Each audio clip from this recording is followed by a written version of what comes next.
Halo guys, balik lagi bersama Bang Theo di sini. Kali ini Bang Theo akan melanjutkan cerita Against the Sky Supreme. Buat kalian yang penasaran, langsung saja ya simak video kali ini. Tanyun berkata, "Singa besar, kamu pergilah dan temani saudara Luofan." Singa naga emas keluar dari dada Tanyun dan hinggap di bahu kanan Luofan. Wajah Luofan tampak panik saat ini. "Saudara Luofan, jangan takut, dia tidak akan menyakitimu," kata Tanyun sambil tersenyum. Luofan menyeka keringat dingin di dahinya. Ketika Luofan hendak pergi, Tanyun berkata, "Saudara Luofan, tunggu dulu." Setelah itu, Tanyun melepaskan kekuatan spiritualnya, memperlihatkan penampilan Nanggong Yukin, dan berkata, "Singa besar, jika kamu melihatnya, ingatlah untuk tidak menyakitinya, apalagi membunuhnya. Tangkap saja dia hidup-hidup, apakah kamu mengerti?" Singa naga emas menganggukkan kepalanya sebagai tanda isyarat bahwa dia mengerti. Kemudian, Luofan meninggalkan formasi bersama singa naga emas. Luofan berkata, "Singa besar, apakah tuanmu menyukai Nanggong Yukin?" Singa naga emas mengingat siapa itu Nanggong Yukin, karena Nanggong Yukin tumbuh dewasa di keluarga Tan. Pada saat ini, singa naga emas menjadi kebingungan, karena singa naga emas hanya tahu bahwa ketika acara pernikahan Tanyun dan Nanggong Yukin, ada seseorang yang membawa Nanggong Yukin sebelum mereka berdua bersumpah pada langit dan bumi. Singa naga emas bertanya-tanya, mengapa tuannya dan Nanggong Yukin terlihat bermusuhan sekarang ini. Singa naga emas tidak ingin menanyakan hal itu pada Tanyun, karena setelah mendapatkan warisan kekuatan dan ingatan dari Dewa Naga Emas, sekarang yang ada di pikiran singa naga emas hanya mematuhi Tanyun dan melaksanakan semua perintahnya. Oleh karena itu, singa naga emas tidak terlalu memikirkan masalah itu. Di dalam formasi, Song Hong dan 13 murid divisi P lainnya mulai berlatih. Tanyun duduk bersila, dirinya siap menyerap benih api yang dia punya. Tanyun memiliki 3 benih api harta karun tingkat atas beratribut es dari dan Taizongde. Tanyun juga memiliki benih api suci tingkat menengah dengan atribut api. Selain itu, Dante Swangsong juga menghadiahi Tanyun dengan beberapa benih api harta karun tingkat tinggi. Tanyun tahu bahwa dalam waktu yang singkat, tidak mungkin untuk menyerap semua benih api itu. Tanyun akan berusaha menyerap benih api sebanyak mungkin. Cincin Kiangkun Tanyun menyala, dan 3 benih api harta karun tingkat atas beratribut es muncul di udara. Tanyun duduk bersila, mendorong tangan kirinya ke udara. Kemudian, api es Hongmeng tingkat kedua menyelimuti 3 benih api itu. Tiba-tiba, 3 benih api itu menyusut dengan sangat cepat. Tanyun mengeluarkan benih api harta karun tingkat tinggi beratribut api. Tanyun berkata, "Api Hongmeng serap benih api ini." Api Hongmeng berwarna ungu, setinggi 9 kaki keluar dari telapak tangan kanan Tanyun dan menyelimuti benih api itu. Setelah menyerap benih api itu, api Hongmeng mencapai puncak tingkat ketiga. Tanyun mengeluarkan benih api suci tingkat menengah beratribut api. Kemudian, benih api itu diserap oleh api Hongmeng. Pada saat ini, 30 hari telah berlalu di dalam formasi ruang dan waktu. Jika di luar formasi, ini baru 20 hari. Dalam waktu 20 hari ini, Mu Mengyi, Sui Zian, dan 136 murid divisi Pil memasuki formasi satu demi satu. Zhong Wuxiao dan Gongsun Ruoxi masih belum datang. Meskipun Mu Mengyi dan Sui Zian mengetahui bahwa token identitas milik Zhong Wuxiao masih utuh, tetapi kedua wanita itu masih cemas. Api es Hongmeng setinggi 3 kaki tiba-tiba meningkat menjadi 6 kaki. Api es Hongmeng telah mencapai puncak tingkat kedua. Sekarang, api es Hongmeng dapat menghancurkan senjata harta karun tingkat rendah dalam sekejap mata. Di sisi lain, api Hongmeng telah mencapai puncak tingkat ketiga. Sekarang, api Hongmeng dapat menghancurkan senjata harta karun tingkat tinggi dalam sekejap mata. Sekarang, Tan Yun masih memiliki sisa benih api suci tingkat menengah. Selain itu, Tan Yun juga masih memiliki benih api lainnya. Begitu Tan Yun berdiri, Mu Mengyi dan Sue Zian muncul di depan Tan Yun dengan cemas. Tan Yun, sekarang sudah 2 bulan. Xiao belum datang. Apa yang harus kita lakukan? Kata Mu Mengyi sambil menangis. Sue Zian menatap Tan Yun dengan wajah yang sedih. Tan Yun berkata, "Jangan khawatir. Token identitas Xiao masih utuh. Itu artinya Xiao masih baik-baik saja. Tunggu 5 hari lagi. Jika Xiao belum kembali, aku akan segera mencarinya." Tan Yun mulai menghitung jumlah murid divisi Pil. Setelah dihitung, jumlah murid divisi Pil yang datang adalah 255. Itu termasuk Tan Yun. Tan Yun memanipulasi kesadaran spiritualnya ke dalam cincin Qiang Kun, memeriksa token identitas yang rusak, dan kemudian berkata dengan sedih, "Ada 75 murid divisi Pil yang telah meninggal." Mendengarkan hal itu, para murid divisi Pil menangis karena ada 75 orang yang meninggal. 5 hari kemudian, tepat ketika Tan Yun, Sue Zian, dan Mu Mengyi panik karena mengkhawatirkan Zhong Xiao, tiba-tiba terdengar teriakan yang familiar dari hutan. Tan Yun melihat Zhong Xiao, lalu berkata, "Xiao, aku di sini." Zhong Xiao menangis dan berkata, "Tan Yun, selamatkan senior Wuxi. Jika terlambat, senior Wuxi akan mati." Tan Yun memeluk Zhong Xiao ke dalam pelukannya dan berkata dengan lembut, "Katakan, apa yang terjadi dengan senior Wuxi?" "Tan Yun, setelah aku bertemu senior Wuxi, kami menuju ke sini. Tetapi dalam perjalanan, kami dikejar oleh Nanggong Yukin. 2 hari yang lalu, ketika kami mencoba melarikan diri dari Nanggong Yukin, tiba-tiba monster tingkat ketiga, yaitu naga berkepala 2. Naga itu mengejar Nanggong Yukin dan senior Wuxi." Tan Yun sangat kaget ketika memikirkan Nanggong Yukin. Tan Yun berkata, "Xiao tetap di sini dan tunggu aku kembali." Tan Yun memanggil singa naga emas untuk segera pergi ke sana. Singa naga emas membawa Tan Yun terbang menuju gerbang masuk jurang pemakaman dewa 300.000 mil jauhnya.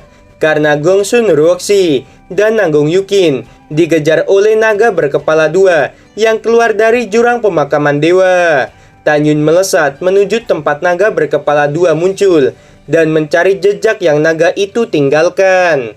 Pada saat ini, Mu Mengyi dan Sue Zian menatap Zhong Xiao dan bertanya apa yang terjadi. Setelah Zhong Xiao menceritakan apa yang terjadi, Sue Zian dengan santai berkata, "Kakak Xiao, nasib Gongsun Ruoxi apakah lebih penting daripada nyawa kakak iparku? Kamu sangat keterlaluan membiarkan kakak iparku mengambil risiko untuk menyelamatkan Gongsun Ruoxi." Mendengarkan kata-kata Zian, Zhong Xiao meneteskan air mata dan berkata, "Maafkan aku yang tidak memikirkan hal itu." Mu Mengyi meraih tangan Zhong Xiao dan berkata, "Tidak apa-apa, jangan dengarkan kata Zian. Tan Yun bersama singa naga emas. Naga berkepala 2 itu tidak sekuat singa naga emas." Mu Mengyi melihat ke belakang dan menatap Sue Zian. "Kamu berbicara tanpa berpikir, itu membuat Xiao semakin sedih." Sue Zian berkata, "Jika sesuatu terjadi pada kakak iparku, maka aku tidak akan pernah memaafkan kakak Xiao." Setelah itu, Sue Zian pergi dari situ. Mu Mengyi berkata, "Xiao, jangan pedulikan omongan Zian." Mu Mengyi membawa Xiao masuk ke dalam formasi ilusi. Mu Mengyi menatap para murid divisi Pil dan berkata, "Semuanya dengarkan aku. Untuk menjaga tempat ini tetap aman, Tidak ada yang boleh keluar dari formasi tanpa izin. Semua murid berkata, "Baik kakak ipar." Tanyun mengkhawatirkan keselamatan Nanggung Yukin dan meminta singa naga emas untuk melesat dengan kekuatan penuh.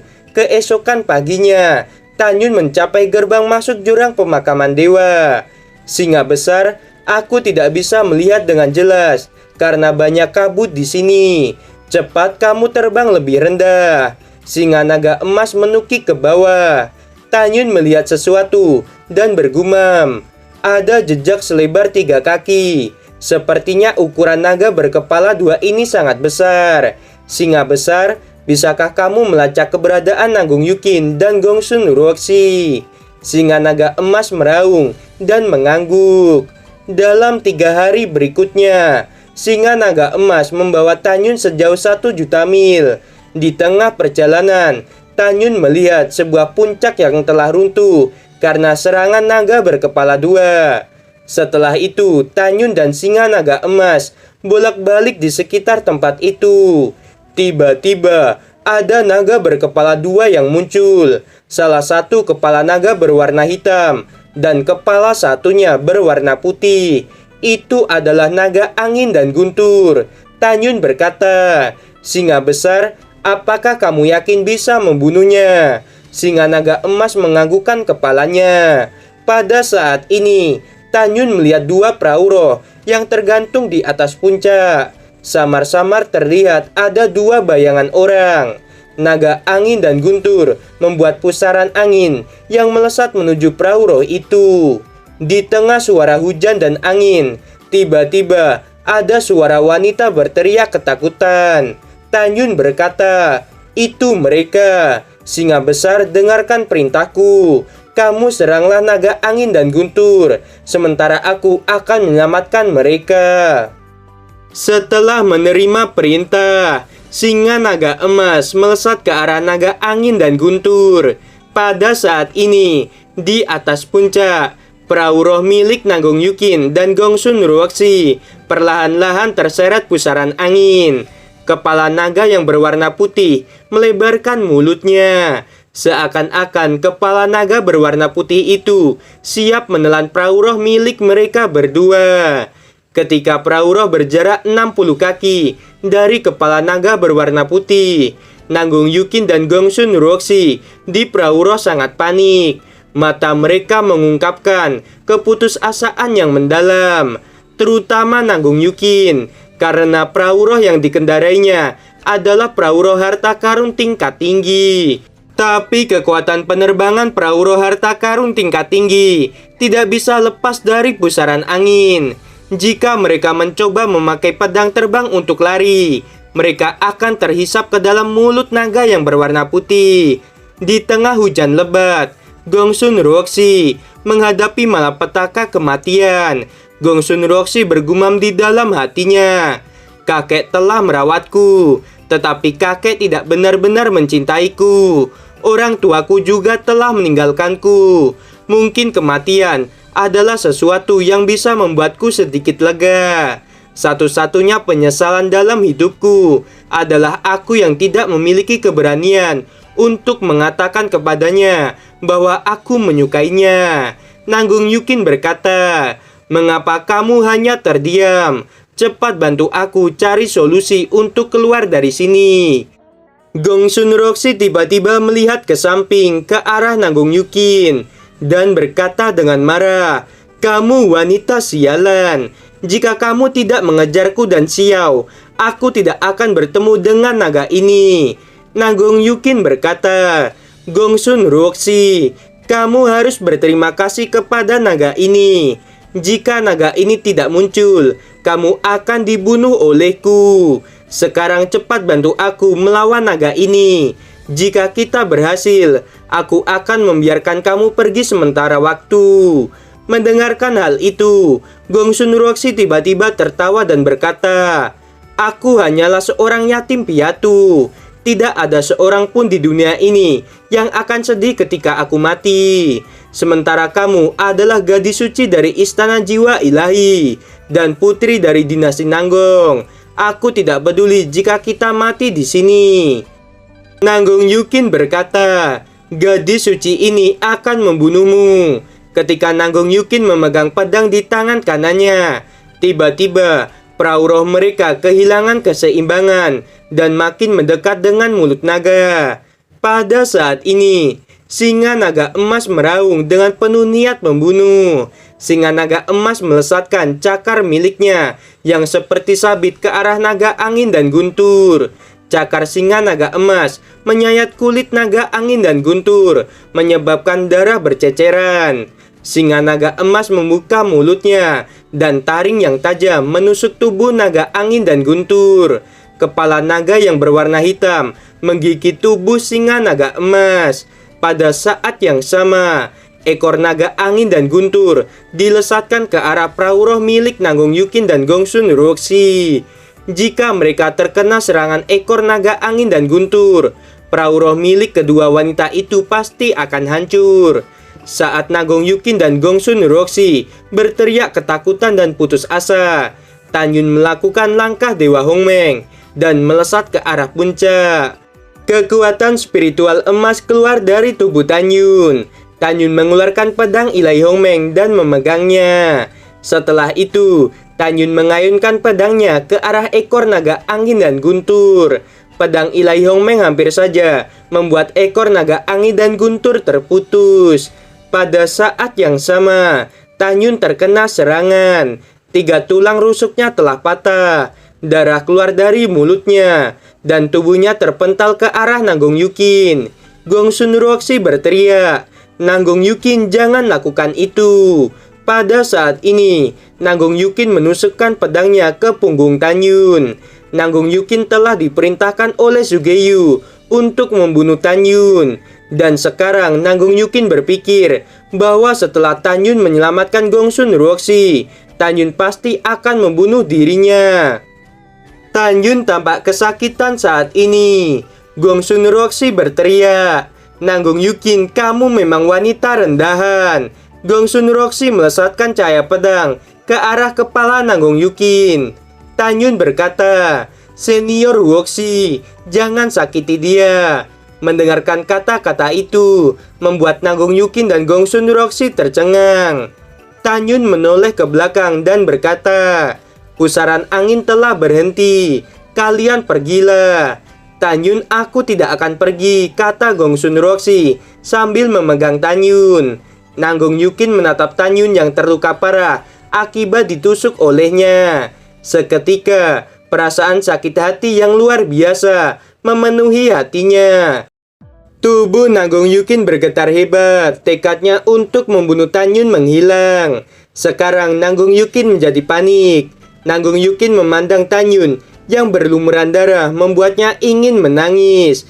Gongsun Roxy berkata, "Nanggung Yukin, kamu bukan manusia. Kamu sangat tidak tahu malu. Selama kompetisi 3 sekte kuno, kamu dan Tanyun berduel hidup dan mati. Jika bukan karena Tanyun menyelamatkanmu saat itu, kamu pasti sudah mati. Kamu wanita bajingan yang tidak tahu berterima kasih. Tanyun ingin menyelamatkan kita, tetapi kamu menyerangnya. Kamu memang wanita rendahan." Tanyun menatap Nanggung Yukin dan berkata, "Aku tidak peduli siapa kamu. Sekarang pergilah. Jangan muncul di depanku lagi di masa depan. Kalau tidak, aku tidak akan menunjukkan belas kasihan padamu." Tanyun sangat patah hati saat ini karena dirinya yang berusaha menyelamatkan Nanggung Yukin, tetapi mendapatkan balasan seperti ini. Nanggung Yukin menatap mata Tanyun yang penuh kebencian. Itu membuat pikirannya sangat kacau. Segera Nanggung Yukin mengendarai perahu roh dan menghilang di atas puncak. Saat ini Nanggung Yukin bergumam di dalam hatinya, "Kenapa aku merasakan sakit hati saat aku menikam Tanyun dengan pedangku ini? Mengapa aku merasa sedih ketika aku melihat matanya yang penuh kebencian terhadapku?" Guru mengatakan bahwa aku dan Tanyun sama-sama sekarat saat duel hidup dan mati. Tetapi mengapa Gongsun Roxy mengatakan bahwa Tanyun menyelamatkanku? Ada apa denganku? Aku harus mencari tahu kebenarannya. Di puncak, singa naga emas tidak takut saat menghadapi naga angin dan guntur yang beberapa kali lebih besar darinya. Singa naga emas masih menggigit naga angin dan guntur. Cakar singa naga emas juga masih tertancap di tubuh naga angin dan guntur. Naga angin dan guntur meraung. Dalam sekejap, tubuhnya diselimuti kekuatan guntur dan menghantam ke arah singa naga emas. Meskipun terkena serangan, singa naga emas tetap menggigit salah satu kepala naga angin dan guntur. Dan akhirnya, salah satu kepala itu terputus. Naga angin dan guntur melesatkan 4 cakaran yang menembus dada singa naga emas. Tetapi, naga angin dan guntur terkejut karena dirinya tidak bisa mematahkan tulang milik singa naga emas. Naga angin dan guntur sangat kebingungan karena dirinya adalah monster di puncak tingkat ketiga, tidak bisa mematahkan tulang singa naga emas yang berada di periode pertumbuhan tingkat ketiga. Pertarungan antara singa naga emas dan naga angin dan guntur membuat Gongsun Ruoxi ketakutan. Gongsun Ruoxi membantu Tanyun terbang ke langit menggunakan pedang terbang. Pada saat ini, puncak gunung yang tingginya 10.000 kaki menjadi runtuh akibat pertarungan dua monster itu. Pada saat ini, kepala naga angin dan guntur menggigit leher singa naga emas. Cakar naga angin dan guntur masih tertancap di dalam dada singa naga emas. Tanyun dengan wajah pucat memandang Gongsun Ruoxi dan berkata, "Di sini berbahaya. Kamu menjauhlah dan aku akan membantu singa besar itu. Tanyun, kamu terluka parah."